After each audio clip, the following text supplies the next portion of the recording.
Poseidon stepped out of the river, his godly form melting into that of a human as he made his way across a narrow bridge. The air felt charged with an unease he couldn't shake. His destination was clear, the tallest building in the city, where his brother Zeus waited with a sense of urgency. Something was wrong. Zeus wasted no time. He pointed to the sky, asking what Poseidon saw. He replied he spotted thick thunderclouds swirling ominously, but they lacked the flash of lightning. Poseidon was puzzled until Zeus revealed the reason. His master bolt, the source of his power, had been stolen. He was deeply wounded by this betrayal. Zeus ruled the skies, yet without his bolt, his grip on that power was slipping. Poseidon couldn't hide his shock. Did Zeus really think he'd taken it? Before Zeus could even answer, Poseidon denied it outright. Gods like them were bound by sacred laws. They couldn't steal from each other. But Zeus wasn't convinced. He pointed out a dangerous loophole. Their children weren't bound by those rules. What if Poseidon had sent his son to commit the theft? Poseidon's frustration boiled over. He swore he hadn't seen his son since the boy was a baby, but Zeus wasn't letting it go. If Poseidon's son had the bolt, Zeus vowed to hunt him down and destroy him. The threat was clear. Poseidon's anger flared, and he warned Zeus against making a move that could ignite a war neither of them could afford. But Zeus had already decided. He gave Poseidon an ultimatum. The Master Bolt had to be returned within 14 days, by midnight on the summer solstice. If not, Zeus will unleash war. The next day, a high schooler named Percy Jackson sat calmly at the bottom of the pool, effortlessly holding his breath as if the water understood him. Surfacing, he met his best friend, Grover, amazed by the sight, unsure of his strange ability. The pool was where everything felt clear for Percy. After drying off, Percy and Grover went to English, where a new substitute, Mrs. Dodds, greeted them with an intense gaze fixed on Percy. She asked the class to interpret a quote, but Percy, struggling with dyslexia, admitted he didn't know. Mrs. Dodds seemed unimpressed, but moved on. After school, Percy returned home to his small apartment, where his mom, Sally, greeted him warmly. Her kindness was a stark contrast to his stepdad, Gabe, who spent his days drinking and barking orders. Percy couldn't understand why his mom put up with Gabe. The next day, at a Greek museum, a strange voice warned Percy his life was about to change. Startled, he glimpsed a familiar-looking man, but when he looked again, the man was gone. Shaking it off, Percy dismissed it as his imagination. Inside the museum, their teacher, Mr. Brunner, gave a lecture about the Greek gods, Zeus, Poseidon, and Hades, and their complicated history of betrayal and rivalry. He explained how these gods once walked among mortals, and sometimes their encounters resulted in children called demigods. Things took a strange turn when the words on the wall behind Mr. Brunner shifted from Greek to English, revealing the name Perseus. Recognizing it as the name of a demigod, Percy mentioned it to Mr. Brunner, who nodded approvingly. But the moment of relief didn't last. Mrs. Dodds suddenly asked Percy to follow her. They moved to a secluded part of the museum, where Mrs. Dodds' demeanor changed. She accused Percy of stealing something called the Master Bolt. Before Percy could respond, her form twisted and shifted into a horrifying creature. She lunged at him, claws outstretched. Percy froze, unsure of what was happening. She grabbed him, threatening him to give her the bolt. Before she could do something severe, Grover and Mr. Brunner burst into the room. Brunner commanded the creature to leave Percy alone, his voice steady and firm. The creature hesitated, then fled through a shattered window, leaving Percy shaken and full of questions. Mr. Brunner and Grover spoke in hushed tones, calling the creature by name and regretting that they hadn't acted sooner. Percy, still recovering from the impact, told him the creature had accused him of stealing a Master Bolt. Brunner dismissed the idea, knowing Percy's innocence, but he warned that more monsters would come. He handed Percy a pen, calling it a powerful weapon and insisting Percy take it for protection. Percy stared at the pen, confused, but Brunner didn't explain further. Instead, he told Grover to take Percy to a camp where he'd be safe. As Percy and Grover left the museum, Percy demanded answers. Grover admitted he'd always been Percy's protector, though Percy doubted it, seeing Grover's crutches. Grover insisted there was more to him. At home, Grover told Percy's mom, Sally, they had to leave immediately. When Gabe refused and tried to stop her, Percy snapped and Gabe lunged at him. Grover swiftly knocked Gabe down with his crutches and urged Sally to leave. As they drove away, Percy was still in the dark, frustrated and confused. He told his mom he didn't even know what this Master Bolt everyone kept mentioning was. Sally assured him she believed him and explained they were taking him to a camp for special people. When Percy asked if she thought he was crazy, Sally clarified he wasn't crazy. He was special because of his father. Percy didn't want to hear it. To him, his dad was nothing more than a man who abandoned them. But Sally insisted that his father had loved them and left because he had no choice. Just as Percy was about to demand answers, their car screeched to a halt. A hulking figure loomed ahead, a minotaur. The creature charged, slamming into their car and forcing them off the road. Somehow, they survived the crash. Percy was stunned when Grover, injured and groaning, pulled off his pants to reveal goat legs. He was a satyr all along. Before Percy could even begin to understand what was happening, the minotaur charged again, forcing them to flee toward the woods. They reached the camp's entrance, but Sally stopped short. She couldn't pass through the gate. Percy begged her to come with him, but she shook her head, saying she wasn't like him. Before they could figure out what to do, the minotaur grabbed Sally. Percy watched in horror as she vanished into a golden light in its massive hands. Blinded by rage and grief, Percy turned to fight the monster. Grover shouted for him to use the pen Mr. Brunner had given him. Percy uncapped it, and to his shock, it transformed into a glowing sword. He attacked the minotaur, but the beast was strong, knocking Percy down and disarming him. Just when it seemed hopeless, the minotaur stumbled, weakened. Summoning all his strength, Percy struck the final blow and defeated it before collapsing into Grover's arms. When Percy woke up, he found himself in an infirmary, his head throbbing with memories that felt more like a bad dream. Grover was there, confirming it wasn't a dream and that they were now in the camp. Percy's heart sank as he remembered his mom's fate. Grover blamed himself for not protecting her. Percy, despite his grief, told Grover it wasn't his fault. As they walked through the camp, Grover explained everything. Percy wasn't just some kid with dyslexia and ADHD. He was a demigod. His brain was wired to read ancient Greek, and his hyperactivity made him a natural in battle. Percy couldn't believe it. For years, he thought he was just a freak, but now, things started to make sense. They reached the training grounds, where Percy spotted a girl fighting with incredible skill. Grover introduced her as Annabeth, the daughter of Athena and one of the camp's top fighters.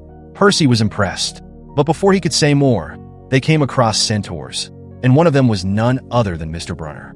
Percy was shocked to see his teacher's true form as a half-horse. Brunner apologized for keeping secrets and said there was much more Percy needed to know. Brunner took Percy to a cabin reserved just for him. Inside, Percy noticed a trident symbol on the wall and realized who his father was, Poseidon, one of the big three gods. Brunner confirmed it, explaining that children of Zeus, Poseidon, and Hades were rare but powerful, making Percy a target. He added that Gabe's awful pungent smell had actually kept monsters at bay for years. Percy's heart ached as he realized his mom had endured Gabe's cruelty just to protect him. As Percy left the cabin, he wondered why he'd been brought to this strange camp. Brunner explained they needed to retrieve the Master Bolt to stop an upcoming war among the gods that could destroy Earth. Though unsure how to help, Percy agreed. First, he'd train, as the journey to Olympus would be dangerous, with monsters certain to follow. At the training grounds, Brunner introduced Percy to the campers, saying he'd need a team. Luke, the son of Hermes, welcomed him with a sharp but friendly demeanor. Brunner announced a game of Capture the Flag, and Luke assured Percy they'd win if he followed orders. The game began, and Percy found himself searching the woods for the enemy flag. At first, it seemed like luck was on his side. He spotted the flag unattended. But just as he reached for it, Annabeth appeared, challenging him with determination. She claimed victory was always hers, but Percy joked about being a loser. Annabeth didn't laugh. Instead, she struck, injuring his hand with surprising ferocity. Percy was stunned. He had underestimated her, and now she wasn't holding back. As the battle wore on, Annabeth seemed unbeatable, and Grover begged Brunner to call it off. But Brunner stayed silent, his eyes fixed on Percy. Then, a voice echoed in Percy's mind, Poseidon's voice, urging him to get to the water. Desperate, Percy obeyed. The moment he touched the water, his strength surged back and his wounds healed. The campers stared in shock as Percy, now revitalized, defeated Annabeth's team one by one. Finally, he overpowered Annabeth herself, but chose not to hurt her, instead claiming the flag and the victory. That night, while the camp celebrated, Annabeth approached Percy, still defiant. She teased him about growing an ego, but Percy sensed something deeper. Maybe she didn't entirely trust him. Before he could respond, the celebration took a dark turn. Hades appeared in the flames, demanding Percy bring him the Master Bolt if he ever wanted to see his mother alive. The camp fell silent, terror washing over everyone. Percy, trembling, stepped forward to confront the god. Hades revealed that Sally, Percy's mom, wasn't dead but held captive in the underworld. If Percy wanted her back, he had to deliver the bolt. Percy's heart sank. Brunner urged him to stick to their plan of seeing Zeus first, but Percy couldn't shake the image of his mom. That night, he packed his things to leave. As Percy tried sneaking out, Grover caught him, insisting he come along as Percy's protector. Annabeth also appeared, refusing to be left behind. She argued that Percy would need her experience, especially with someone like Hades. Percy reluctantly agreed, realizing he couldn't do it alone. But when asked if he knew how to reach the underworld, Percy admitted he had no idea. Annabeth suggested they consult Luke, who might have answers. Luke didn't disappoint. Though he expressed bitterness toward the gods, he offered them a map to Persephone's pearls, items that could help them escape the underworld. He also gave Percy a pair of enchanted flying shoes and a shield, warning them to be careful. With newfound hope, the trio set out for the first pearl, hidden in an abandoned restaurant. The place was strange, filled with statues that seemed too lifelike. Annabeth spotted golden drachmas in a fountain, the currency of the underworld, and shared some with Percy. They split up to search for the pearl. But soon, Annabeth was lured away by a mysterious woman claiming she needed help. Grover, meanwhile, examined a statue and realized it bore an uncanny resemblance to his uncle. Horror struck him. This was no ordinary statue. It was Medusa's work. They were in Medusa's lair. He bolted, searching frantically for Percy and Annabeth. When he found Percy, he blurted out the truth, and together they hurried to save Annabeth before it was too late. Annabeth and the old lady stumbled into Medusa while trying to escape the creepy restaurant. Medusa immediately recognized Annabeth as Athena's daughter and made it clear she wasn't happy to see her. She started reminiscing about her once beautiful hair, now replaced by writhing snakes, thanks to Athena's curse. Annabeth clenched her fists but couldn't get a word in before Medusa whipped off her scarf, revealing her terrifying head. Worse, she removed her glasses, daring them to look at her and risk becoming statues. Annabeth shouted for the old lady to shut her eyes tight, but the woman got restless and peeked. Instantly, she froze into stone, her hand locked with Annabeth's. Medusa loomed closer, hissing threats and trying to make Annabeth open her eyes. At that moment, Percy and Grover arrived, immediately understanding the danger. Percy quickly used the metallic surface of his phone to track Medusa's reflection, warning Annabeth to stay strong. But Medusa sensed them. She lashed out, knocking over statues until one pinned Percy to the ground. She sneered, recognizing him as Poseidon's son, and grew angrier. Meanwhile, Grover managed to free Annabeth's hand and urged her to help Percy. Medusa grabbed Percy and started threatening to force his eyes open with her snake-like hair. Percy struggled, but then, with perfect timing, Annabeth and Grover smashed a truck into Medusa. She roared in rage, spotting her reflection in Percy's fallen phone. That gave Percy the moment he needed to cut off her head with a swift strike. The danger over, Percy told everyone it was safe to open their eyes. Annabeth suggested keeping Medusa's head, since its deadly power still lingered. Percy wrapped it carefully and spotted one of Persephone's pearls tangled in Medusa's jewelry. Grabbing it, the group left the lair, checking their map to see the next pearl was in a Nashville museum. At the museum, they saw the pearl on a crown atop Athena's massive statue. They hid until closing time, then made their move. Cleaners were still around, but Annabeth used tranquilizers to knock them out. When Percy wondered how to reach the top, he remembered the flying shoes from Luke. After a quick call for instructions, Percy soared up and grabbed the pearl. But just as they were about to leave, the cleaners reappeared, possessed by something sinister. Their voices boomed, demanding Percy hand over the Master Bolt. When he denied having it, the cleaners transformed into a terrifying hydra with many heads, including one that spewed fire. Percy fought back, slicing off heads with his sword, but each head grew back in pairs, making things worse. Annabeth tried distracting the monster, while Percy desperately used water from the restroom to fight it off. He managed to grab the pearl, but the Hydra cornered him. In a final, brilliant move, Grover used Medusa's head to turn the Hydra into stone. Exhausted but victorious, the group left the museum and stopped at a nearby restaurant. On the news, they saw a storm cloud spreading ominously across the globe. Annabeth and Grover realized the gods were preparing for war. Checking their map, they learned their next destination was the Lotus Casino in Las Vegas. Without wasting time, they hit the road. Percy and his friends arrived at the dazzling Lotus Casino, where servers offered them lotus flowers that looked harmless but tasted magical. As they ate, a strange fog seemed to cloud their memories, and soon they forgot all about their mission. Instead, they wandered through the casino, enjoying its endless games and luxuries. But something wasn't right. Percy suddenly heard Poseidon's voice echo in his mind, urging him to remember why he was there. The voice jolted Percy back to reality. The lotus flowers weren't just snacks. They were traps meant to keep people there forever. Realizing the danger, Percy scrambled to find Annabeth and Grover. Once he snapped them out of the trance, the casino staff, noticing their escape, rushed to stop them. A chaotic fight broke out, but Percy and his friends managed to fight their way to the last pearl. They grabbed it and escaped in a flashy car from the casino's display. Outside, a billboard's date stunned them.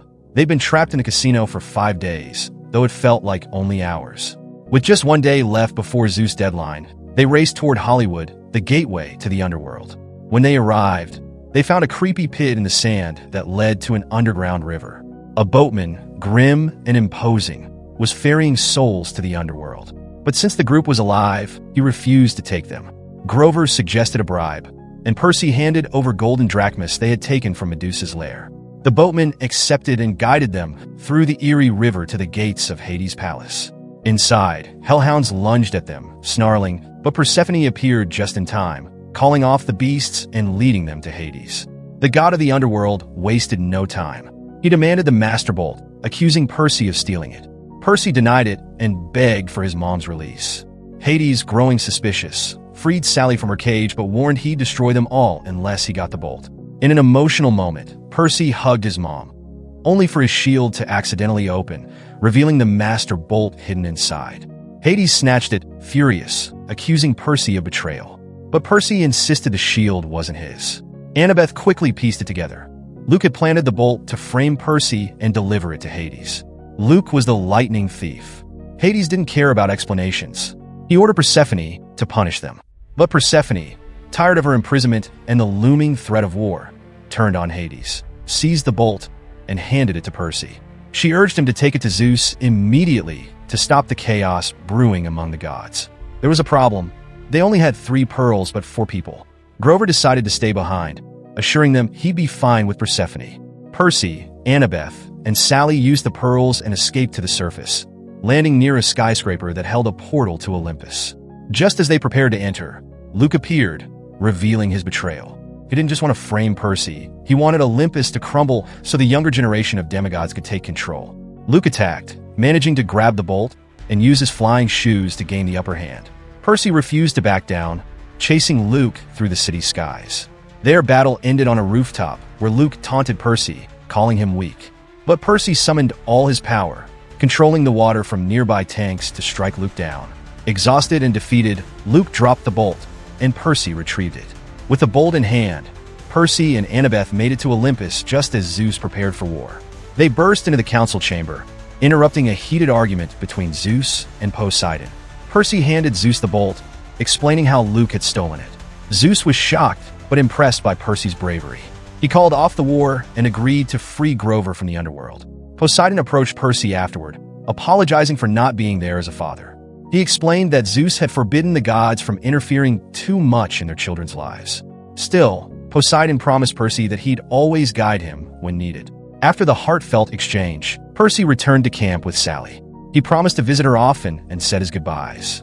As Percy walked off to train with Annabeth, he couldn't help but feel like he'd finally found where he belonged. His adventure changed him forever, but it was just the beginning.